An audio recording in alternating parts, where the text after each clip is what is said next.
The views and opinions and otherwise wisecrack remarks in this podcast are solely those of our highly caffeinated hosts. They do not represent the opinions of Fairchild Air Force Base leadership, the 92nd Public Affairs Office, or the United States Air Force. Any reference to commercial products, companies, or services does not imply federal endorsement. You've been warned. Boom, boom, boom, boom. Bada bing, bada boom. Come on, here comes the ready or not.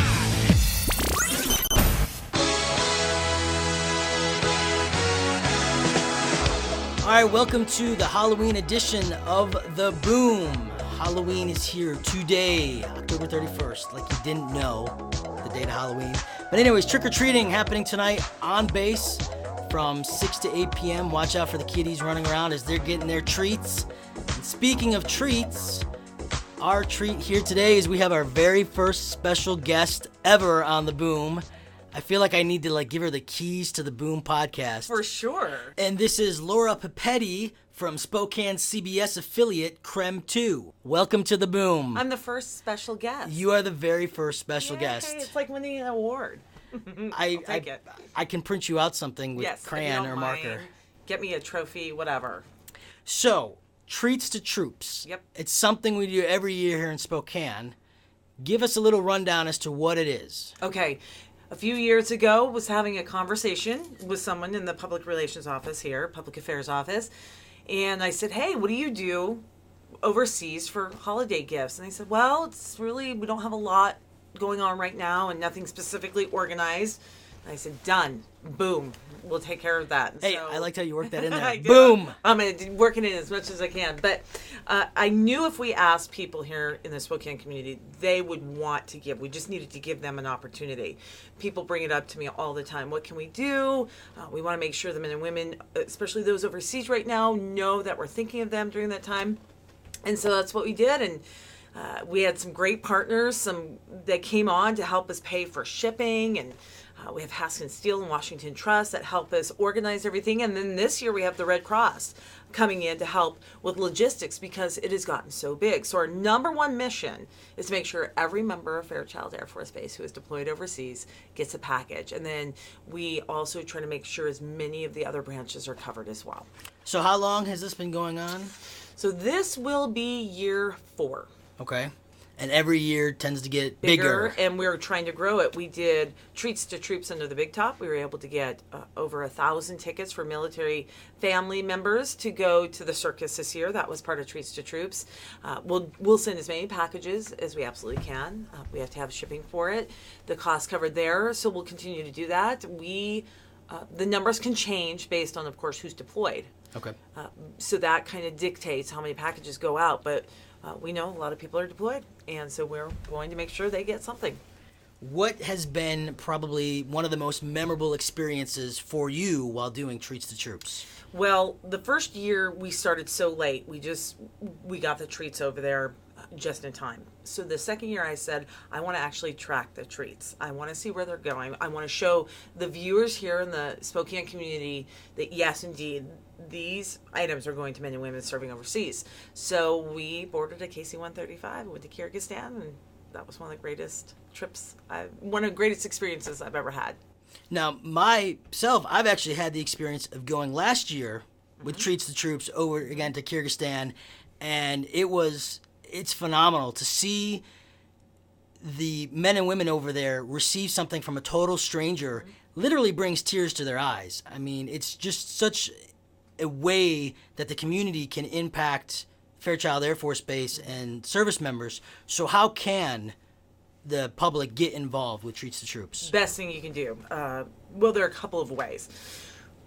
A treat can be really anything, and we list the top 10 items that we hear are needed or wanted overseas, and so we put those on creme.com. So if you're looking for ideas, whether it's a powdered drink mix or beef jerky is always a popular one, right? Books, that kind of thing. And so we post that on creme.com. So you can drop a treat off during the Treats to Troops campaign. And I'm going to get the dates out here, but it's really the first week of November, right through the 21st. And they're being collected at all Washington Trust Bank locations. But the favorite item that I am told by the men and women serving overseas are the homemade cards, especially that they get for children. So we encourage, this is a family-friendly opportunity. We encourage everyone, get together on a Friday night with your family and friends, make cards. If you want, go buy some cards and just fill them out, and write a nice note to a service member thanking them for their service and wishing them a happy holiday. You asked me about a great moment, and we ask that the men and women that receive the packages, if they can, to Facebook or tweet us or let us know that they got the packages, send us pictures so we can share that with the viewers. And we've had a few military members get in touch with the classrooms that have sent over cards. That has been phenomenal. Talk about bringing tears to our eyes. And we see this all the time, and it's been emotional because these kids get to learn about where these men and women are serving, what they're doing. They get to learn about just the military in general and service to our country. And it's been just a great way, sort of an outreach. So we encourage people to make those cards. Those can be dropped off at Washington Trust as well. Or you can stop by Creme 2 and drop it off at the front desk. We take all sorts of goodies. So we're excited about it. It's going to be a great opportunity. So for those of you listening, again, Washington Trust Banks. Washington Trust Banks. And Creme 2. Creme 2. You can stop by. Haskins Steel has a box in their office as well. A little harder to get to. Washington Trust is really where we're sending folks because there are so many locations. Find one near you. Drop it off during their lobby hours, and they not only collect the items, but then they help collect them in a bus that they have, and then they pay to ship them off right from Fairchild. In fact, we go to the post office right here on base. Awesome. Well, Laura, thanks for stopping by. Thanks for giving us the rundown on Treats the Troops. And we'll have you back for another round. Love it. Boom. All right. Thanks, Laura. The White House has fallen. And I'm not talking about the one in D.C. Obviously, those of you driving around base the past few days have noticed little by little our own historic landmark is no more. After 70-something years, the iconic headquarters known as the White House here on Fairchild Air Force Base has been razed. And I don't mean raised from the dead. I mean knocked to the ground. After almost a dozen various units that went through the White House and after several decades, the structure basically couldn't take any more remodeling, and it would have cost just as much to keep it up as a landmark as it would have been to build our new headquarters that we're in now, so aptly named the Brick House. So, a era has passed. The White House is gone. She, or it, however you want to refer to it, will obviously bring back some fond memories. So farewell, the White House, farewell. It's alive! It's alive! It's alive! Well, two people are alive thanks to the quick thinking of one West Virginia Air National Guard lieutenant. I'm sure you've seen it all over Facebook within the last week or two, but basically it started as another trip to Walmart for Second Lieutenant Joshua Nelson when he popped in to grab some fish hooks for a family trip to the lake. Little did he know that his quick shopping trip would soon turn into so much more. The West Virginia Air National Guardsman was walking through the hunting and fishing section when he heard a woman yelling, "Stop, put it down." He knew something was up, and when he turned around the aisle, he saw a young man holding a knife to a woman's stomach. Well, according to police reports, this young man was mad at his mother, who he had the knife to, because she wouldn't buy him a gun. Let's just have that sit there for a second. You're not going to buy me a gun? I'm going to hold a knife to you. I'm still not going to buy you a gun. Anyways, Nelson told his wife to go alert the store manager and call police.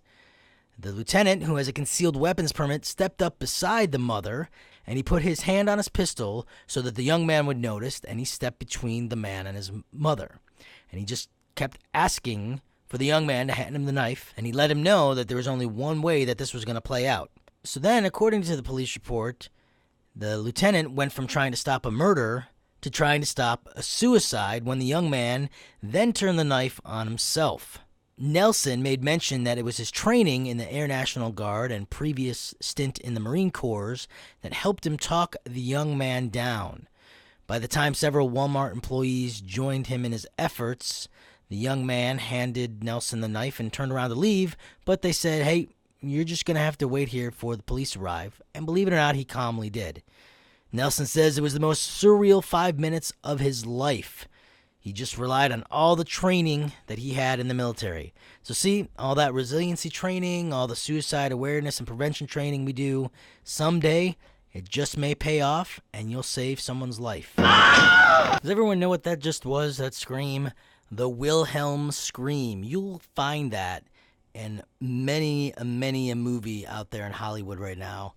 Apparently the Wilhelm scream was done during some Western, I think in the 40s or something, and some guy was being shot by an arrow and fell back behind the rocks, and that was the scream he produced, and, well, the rest is Hollywood history. You'll find that scream embedded in Star Wars movies. You'll even find it in some Disney Pixar movies. But basically, if there's any fight or battle and there's an explosion or somebody gets shot and they fall over, listen really hard and you'll hear the Wilhelm scream. Well, as we come to the end of October and the beginning of November, that can only mean one thing. Actually, it'll mean a couple of things. But the thing that let me start this over. So it's the end of Halloween, the beginning of November, and it would seem even now, before Halloween has totally ended and we're even into November 1st, stores have Christmas decorations out.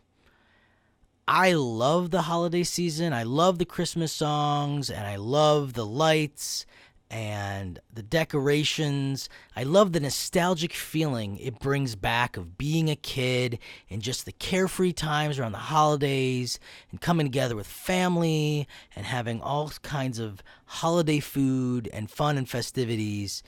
But seriously, we just need to take a step back. You can't go from something like Halloween with ghouls and goblins and horrific images, turn it right around the next day to get into a guy with rosy cheeks and presents and love and family and things like that. I think we need to give it some breathing space. You know what I'm saying? All right, so enough of that. What I was alluding to was, being the end of October, beginning of November, it's election time. It's time to get out there and vote. Now, in the military, we have obviously our absentee voting, and we've got voting officers within the Air Force to give us the lowdown on what's going on. But with this year's 2014 election coming up November 4th, a number of important offices will be decided by voters like you and me, including 33 seats in the U.S. Senate, 435 seats in the U.S. House of Representatives, governorships in 36 states and 3 U.S. territories, all the various state and local offices. So there's a lot out there to help vote on and decide on, and I can't wait for voting season to be over with, because I'm just tired of seeing all those campaign signs lined up along the streets and on lamp posts and utility poles, and from my understanding, campaign signs must be removed within 10 days after the election. So hopefully before Thanksgiving, we shouldn't see any more of those signs. But if you think here at The Boom we're not going to tell you to vote, you're crazy. Voting is important for more than a couple of reasons. But I've narrowed it down to a couple of favorites. You should vote because, hey, you can earn a special I voted badge on your Foursquare. Although now it's called Swarm, but it still connects to Foursquare. But anyways, another topic. Number 2, if you don't exercise the right to vote, you'll be a hypocrite when you complain about the politics. Number 3, you vote for your favorite TV shows, nonprofit organizations, and sports teams all the time. Number 4, whether you're with the guy that says the rent is too darn high, or the Tea Party, or the Green Party, or the really, hey, I'm really green type party, if you know what I mean, here in Washington, you live in a country where every voice can be heard, so exercise your right. Number 5, politicians decide our financial future, so how much government support we get for college tuition, and how many jobs we have available, and who pays more taxes. It's all up to those guys, so let's pick the right ones. Number 6, only 30% of voters will go to the polls November 4th. And if you go, that'll make you cooler than 2/3 of the population. You know, not that you're not cool already listening to us here on The Boom. Yeah, you know you're cool. Number 7, we need more sane people on the news, because reporters will be there interviewing people at the polls and telling you what, no matter what political party they're affiliated with, it seems like the news only shows the most extreme protesters and activists, or those who don't have a clue. So get out there and represent the sane people. Number 8, your grandparents will vote, and they'll cast their ballots based on Social Security and Medicare. Are you going to let Grandma outdo you? I didn't think so. Number 9, when us guys turn 18, we have to register for the draft. So if you're expected to defend your country, you should have a say about how it's run.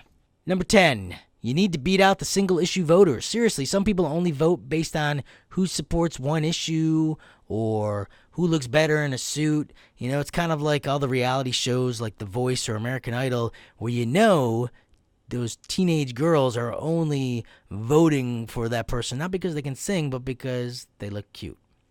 So, do your thing. If you haven't already registered to vote and done the absentee ballot, for those of you who are Washington State residents, get out there and vote on November 4th and take part in something that is definitely more American than pumpkin pie, because I hate pumpkin pie.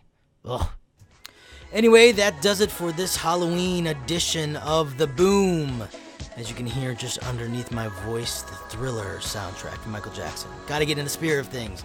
Anyways, a big thank you, big shout out to Laura Papetti from Creme 2, telling us about Treats the Troops, which officially kicks off. They'll start collecting in a big campaign, in a big way, on Friday, November 7th. And we here from Fairchild, PA will be there. The Boom will be there. We're getting photo and videos. But before we do go, I want to welcome our newest member to the public affairs team here at Fairchild, Senior Airman Corinne Jones. Good morning, everybody, or afternoon, or middle of the night, whenever you happen to be listening into The Boom. I'm super happy to be here, and especially, on the days when it's not raining. Which, believe it or not, and the misconception is here that, we're Washington State, you must get a lot of rain. But typically, Spokane's pretty dry. We'll get a good couple days of being dumped on, but then it's, like I said, pretty dry. So, welcome to Fairchild. This is what, This is my third base, actually. Just coming in from Seoul, South Korea. So, annyeonghaseyo to anyone out there who speaks Korean. That's pretty much the extent of my Korean knowledge as far as the language goes, unless I want to order you a cheeseburger, but I don't think that's going to really work out for us right now. Well, like I said, it's good to have you on board, and you will be taking over most of the podcast duties along with Sergeant Ayers when he gets back. So for all of you listeners, again, as always, tell your friends, tell your coworkers that you listen to The Boom!